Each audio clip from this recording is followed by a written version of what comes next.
संसद के मानसून सत्र की शुरुआत होने वाली है। इस सत्र में कई मुद्दे जो है वो सरकार लेकर आने वाली है। सत्र में कई मुद्दों को लेकर हंगामे के भी आसार हैं। जस्टिस वर्मा के खिलाफ महाभियोग पर भी बहस होनी है। नए आयकर विधेयक पर संसदीय समिति अपनी रिपोर्ट भी देगी।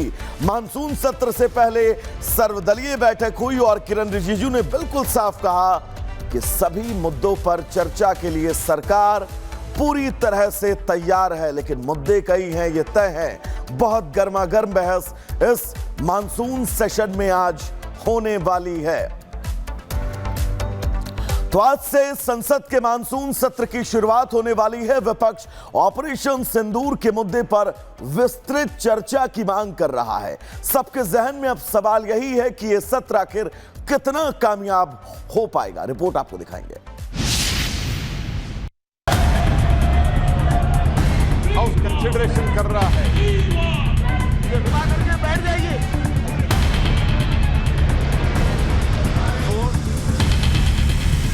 हर बार की तरह क्या इस बार भी विपक्ष इस सत्र को हंगामे की भेंट चढ़ा देगा?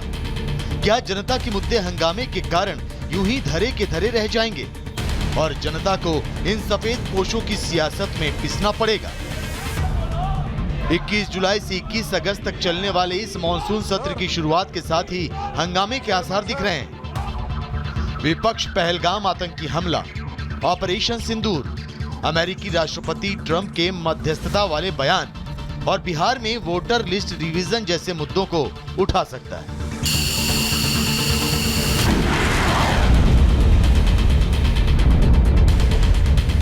क्योंकि विपक्ष ऑपरेशन सिंदूर के बाद से सत्ता पक्ष से संसद का स्पेशल सेशन बुलाने की बात कर रहा था, जिसे सरकार ने नहीं माना था। लेकिन अब जब मॉनसून सत्र की शुरुआत होगी तो विपक्ष ये पूछेगा कि इस ऑपरेशन में भारत को कितना नुकसान पहुंचा। नेता प्रतिपक्ष राहुल गांधी के देश विरोधी तेवरों पर तो अभी से सवालिया निशान उठने लगे हैं, क्योंकि अमेरिकी राष्ट्रपति डोनाल्ड ट्रंप ने 5 फाइटर जेट गिरने के दावे वाला पोस्ट क्या किया। राहुल गांधी ने तो आनन फानन में सरकार को घेरने के लिए ट्रंप के बयान को ठीक से पढ़ा तक नहीं और सीधे पीएम मोदी के नाम पर एक पोस्ट किया, जिसमें लिखा कि मोदी जी बताइए 5 जहाजों का सच क्या है, देश को जानने का हक है। सरकार को घेरने की इतनी जल्दी कि ट्रंप ने पोस्ट किया और राहुल गांधी देश विरोधी सियासत चमकाने की होड़ में सबसे पहली पंक्ति में खड़े हो गए। जबकि ट्रंप ने पोस्ट किया था कि हमने कई लड़ाइयां रोकी हैं, भारत और पाकिस्तान आपस में भिड़ रहे थे, प्लेन हवा में से गिराए जा रहे थे, 4 या 5, लेकिन मुझे लगता है कि 5 जेट गिराए गए थे।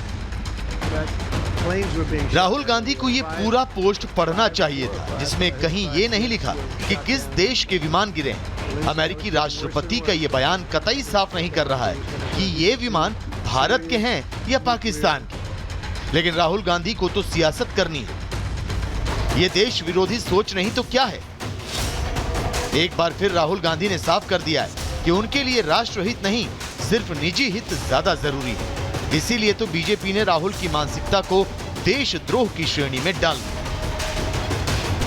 राहुल गांधी जो एलओपी है वो लीडर ऑफ ऑपोजिशन की तरह कम और लीडर ऑफ प्रोपेगेंडा की तरह ज्यादा बोलते हैं। कांग्रेस पार्टी केवल अपनी सस्ती राजनीति करना चाहती है। राष्ट्र नीति पर वो परिवार हित की सोचती है, देश हित की नहीं। वो दल हित को ऊपर रखती है, राष्ट्र हित को नहीं।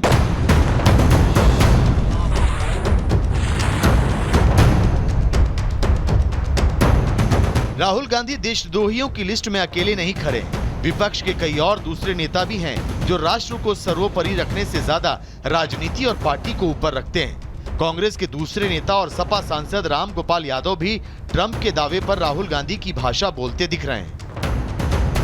अमेरिका के राष्ट्रपति ने ये कहा कि हमने ये बंद करवा दिया है युद्ध। अब तो कल उन्होंने ये भी कह दिया 5 जेट गिराए गए थे और परसों ये भी कह दिया था कि बहुत नजदीक ही हम एक ट्रेड डील करने वाले हैं। इस पर चर्चा होना जरूरी है। विपक्षी नेताओं के इस तरह के बयान ही ये संकेत दे रहे हैं कि कल से शुरू होने वाला मॉनसून सत्र हंगामेदार होने वाला है, क्योंकि विपक्ष तो ट्रंप के भारत पाकिस्तान के बीच मध्यस्थता वाले बयान पर भी लगातार सरकार से सवाल पूछता रहा है। संसद सत्र शुरू होने के साथ ही विपक्ष इन पर चर्चा करने की मांग कर सकता है और स्थगन प्रस्ताव ला सकता है, लेकिन संसद सत्र का हंगामे की भेंट चढ़ना, इसका सीधा मतलब है देश की जनता का करोड़ों का नुकसान। एक रिपोर्ट के मुताबिक संसद की कार्यवाही पर हर मिनट करीब 2.5 लाख रुपए खर्च होते हैं। ऐसे में हर घंटे के हिसाब से देखें तो ये रकम 1,50 लाख रुपए होती है। ये खर्चा सांसदों को मिलने वाले वेतन भत्ते, संसद सचिवालय पर आने वाले खर्च, सचिवालय के कर्मचारियों के वेतन और सांसदों की सुविधाओं पर खर्च होता है। ऐसे में जब हंगामे के कारण संसद की कार्यवाही स्थगित होती है तो आम जनता को टैक्स के रूप में लाखों का नुकसान होता है। संसद का सत्र तो अब से कुछ ही घंटों बाद शुरू हो जाएगा, लेकिन कितना फलदायी रहता है ये विपक्ष पर निर्भर करता है, क्योंकि इस सत्र में सरकार 8 नए बिल ला रही है और पेंडिंग बिलों को पास कराने की भी कोशिश होगी। इनकम टैक्स बिल अहम रहेगा। साथ ही मणिपुर में राष्ट्रपति शासन को बढ़ाए जाने के प्रस्ताव को भी इस सत्र में मंजूरी दी जाएगी। लेकिन ये सब कुछ तभी हो सकेगा जब संसद की कार्यवाही सुचारू रूप से चले। लेकिन राहुल गांधी समेत दूसरे विपक्षी नेता जिस तरह से भारतीय सेना का अपमान करने, भारतीय सेना के खिलाफ विदेशी एजेंडा चलाने में जुटे हैं, उसे देखकर हालात कुछ खास सही दिखाई नहीं दे रहे, क्योंकि राहुल गांधी तो सेना से जुड़े मुद्दों को अपने सियासी फायदे के लिए इस्तेमाल कर रहे हैं। इसीलिए तो सवाल उठ रहा है कि क्या राहुल गांधी के लिए अब सियासत राष्ट्रहित के ऊपर है? क्यों उनका ट्रंप पर विश्वास राष्ट्र से ज्यादा हो गया? तो आज मानसून सत्र से जुड़ी एक एक तस्वीर हम आप तक पहुंचाते रहेंगे, लेकिन आगे बढ़ेंगे और बात मेरठ से आ रही है एक अहम खबर की करेंगे। दरअसल मेरठ में पुलिस का ऑपरेशन लंगड़ा जारी है। पुलिस और बदमाश के बीच मुठभेड़ हुई है। मेरठ से बड़ी खबर, जहां पर एक अपराधी को पुलिस ने ऑपरेशन लंगड़ा के तहत गिरफ्तार किया है। मुठभेड़ हुई और मुठभेड़ के बाद 10 बदमाश के पैर में गोली लगी है, जिसे पुलिस ने गिरफ्तार कर लिया है।